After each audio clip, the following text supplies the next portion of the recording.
শুক্রবার ভোররাত 4:45 সিসিটিভির ফুটেজে দেখা যাচ্ছে রংপুর দমদমায় এসে ইউটার্ন নিচ্ছে একটি পিকআপ। ঠিক তখনই বালুবাহী একটি ট্রাক এসে পিকআপটিকে ধাক্কা মারে। মুহূর্তে ছিটকে যায় ট্রাকটি।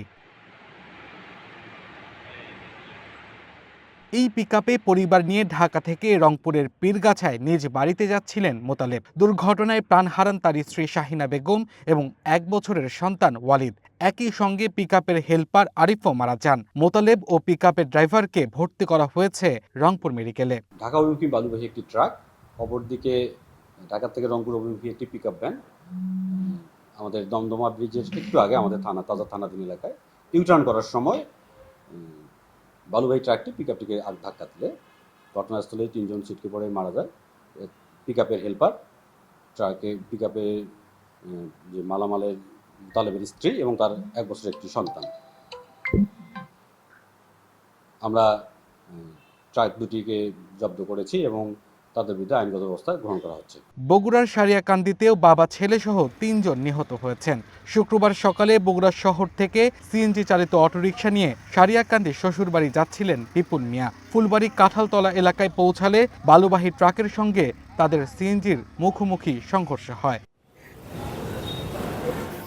দুমড়ে মুচড়ে যায় অটোরিকশাটি। ঘটনাস্থলে মারা যান বিপুল, তার ছেলে বিপ্লব এবং সিএনজি চালক শুকুর আলী। আশঙ্কাজনক অবস্থায় হাসপাতালে ভর্তি বিপুলের স্ত্রী মমতা রানী দাস ও মেয়ে রূপামণি দাস। ভাবি সহ আমার ভাতিজা সহ আমরা একসাথে কালকা সন্ধ্যার আগে রওনা দিচ্ছি। রওনা দেওয়ার পরে আমি বগুড়া হারা নামে গেছে। এরপর আমি গোবিন্দগঞ্জ নামছি। নামার পরে ওনারা শ্বশুরবাড়ি চলে যাবে। শ্বশুরবাড়ি যাতে পরে আমি গোবিন্দগঞ্জ নামার পরে আমার ফোন দিছে যে ওনারা অ্যাক্সিডেন্ট করছে। অ্যাক্সিডেন্ট করার পরে ওনাদেরকে হাসপাতালে নিয়ে যাচ্ছে, ওনাদের সিরিয়াস অবস্থা। আমি কথা শোনার পরে আমি গোবিন্দগঞ্জ থেকে এখানে রওনা করতে আসে শুনি যে আমার ভাই আর আমার ভাতিজা জীবিত নাই, আর আমার ভাবি আর আমার ভাস্তি ওনারা আছে অনেক সিরিয়াস, ওনাদের বাঁচবে কিনা জানি না। আমার বোনটা ফোন দিছে, দাদা আমরা বগুড়া স্টেশন নামছি। আমি কইলাম আমরা সিএনজি নিয়ে যাবো যাবো। না দাদা আমরা সিএনজি চড়িচ্ছি, তোমার স্টেশন করা লাগলে আধা ঘন্টার মধ্যে পৌঁছে যাবো। তার 15-20 মিনিট পরেই ফোন দিছে যে অ্যাক্সিডেন্ট করছে।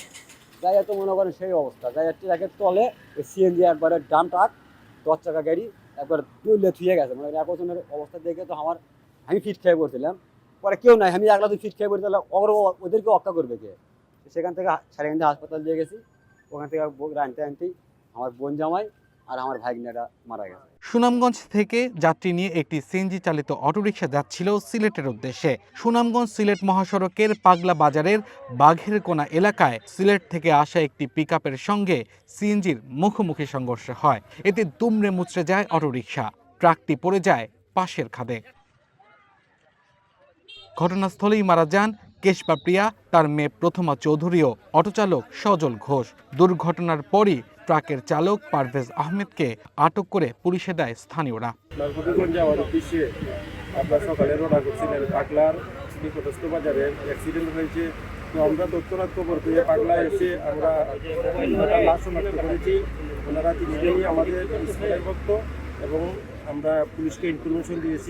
রাজধানীর পূর্বাচলে 300 ফিট সড়কে অটোরিকশার সাথে মুখোমুখি সংঘর্ষে নিহত হয়েছেন মৃদুল হাসান নামে একজন মোটরসাইকেল আরোহী। তিনি প্রবাস ফেরত যুবক। এই ঘটনায় আহত হয়েছেন আরও একজন। Abdul Al Mamun, one national desk.